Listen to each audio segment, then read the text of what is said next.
ఈ దేశంలో ఎప్పుడు కులాల పేరు మీద కొట్లాడినరు, వర్ణాల పేరు మీద కొట్లాడినరు అంటే మీ ఇంట్లో అందరు కొట్లాడుతుంటే పీస్ ఉంటుందా? పీస్ లేకుంటే ఎకానమీ మనీ ఉంటుందా?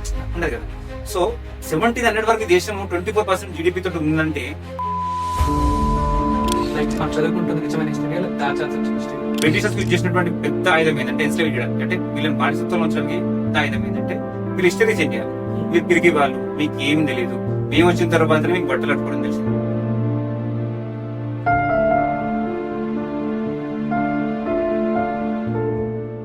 అనంత పద్మనాభ స్వామిలో 7 ద్వారాలు ఉన్నాయి, 8 ద్వారాలు తిరగాలి అట్లా మాట్లాడుతున్నాం కదా. అందులో చాలా సంపద ఉంది అని చెప్పి అన్నాం కదా. అటువంటి దేవాలయాలు ఎన్ని ఉండొచ్చు ఈ దేశం. రామ్ చరణ్ ఏదో మూవీ చేసిండు, నాయక్ అనే మూవీ చేసినప్పుడు ఆ సినిమాలో కూడా మదర్ తెరిసా చారిటబుల్ ట్రస్ట్ కొని మొత్తం ఆస్తులు రాసేస్తున్నాం. మీకు తెలియకుండానే ఆడేది మదర్ తెరిసా అంటే గొప్పదేమో అని చెప్పేసి హెల్త్ ఏంజల్ అని చెప్పేసి ఒక సిరీస్ ఉంది. అందులో మదర్ తెరిసా కలకత్తాలో చేసినటువంటి అకృత్యాలు మొత్తం